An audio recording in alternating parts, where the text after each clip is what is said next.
Assalamu alaikum warahmatullahi wabarakatuh. Jarana dubbiin nama qoraqortii eessan jaddifna. Waa takka isin naa jedhu ummanni mataa qulfii kun jechuudha ka bilooniin dugulche. Biloonii akka Abu Musaab dubbate san dugulaa keessaa fuudhii haarawaa itti galchi biloonii. Biyyana amantiin Itoophiyaa keessatti ol uumamte hin jirtu. Ka waaqeffataa yoo taate biyya Hindii irraa dhaalamte.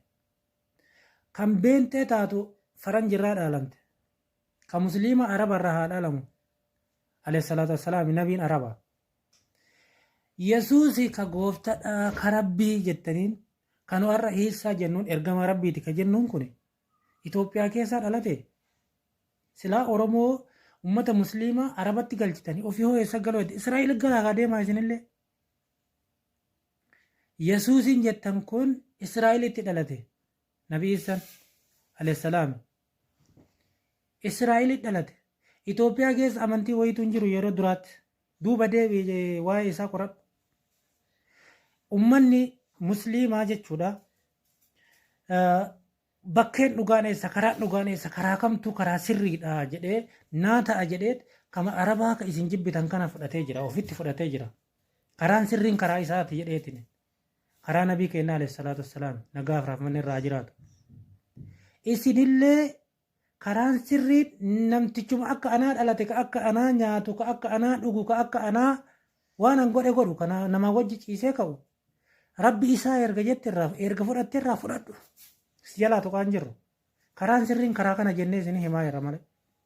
Waan hin jirre immoo ol fuutanii amantii namaa irra yoo keettan.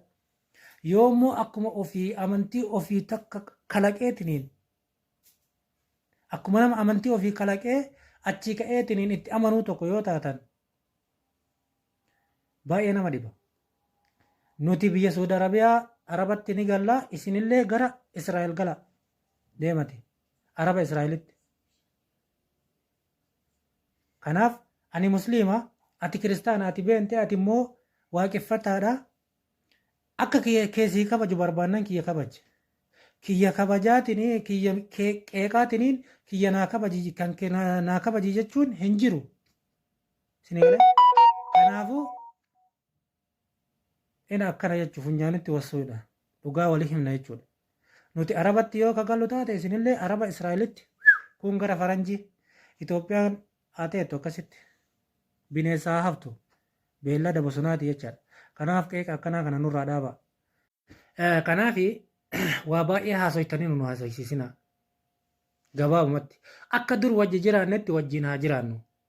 Jawaar Islaama Baqqalaan Garbaa amantiin isaa amantii biraati. Warri achi keessa jiru qabsaa'onni jechuudha. Ka akka Hamzaa Booranaa, ka akka Mikaa'el Booranaa akkasumallee amma kan akka Dajanee Xaafaa hooggantoonni adda bilisummaa Oromoo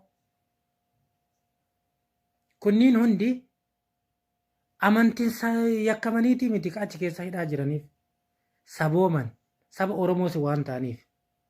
Har'a odoo biyya Itoophiyaa kana namni amantii musliimaa osoo kan hoogganu taate Itoophiyaan miila lamaaniin gadi dhaabatti. Shari'aadhaan hooggana sila ta'eef. Amantii namaatitti dhiibbaan godhu yoo ta'e karaan sirriin karaa kana qabadha yoo isiniin ta'in dhiisaa keessanumarra jiraadha jedha waan ta'eef. Kana maantu rabbii sodaata sila ta'eef. Har'a warri ka amantii kana dhiibu kun jechuudha. Kan Itoophiyaa diigaa jiru kun amantiin isaa maalinni Abiy Ahmed beente dhaami.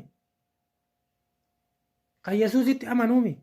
Rabbi irraa kan Yesuusitti deebi'e inni kun. Kan rabbiin kiyya nama jedheetiniin ka rabbi irraa rabbii nama kalaqe san irraa namatti ka deebi'e nama ka gabbaru ka nama gabbaru.